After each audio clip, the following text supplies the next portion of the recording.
বহির্দেশ থেকে মদ পাচার করার সময় ধরা পড়ল এক ব্যক্তি। জানা যায়, ভুটান থেকে গোপনে মদ পাচার করার সময় আবগারি দপ্তরের জালে আটক হয় ওই ব্যক্তিকে কুমারগ্রাম ব্লকের ভুটিয়া বস্তি এলাকা থেকে 18 লিটার ভুটানি মদ সহ আটক করে কুমারগ্রাম সার্কেলে আবগারি দপ্তর একটি মোটরবাইক সহ উদ্ধার করা 18 লিটার মদ বাজেয়াপ্ত করে বলে জানা যায়।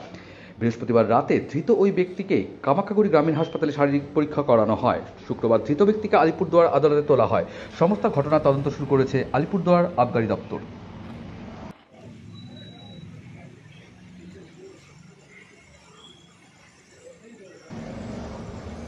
Bureau news, ABN 24x7, Alipurduar.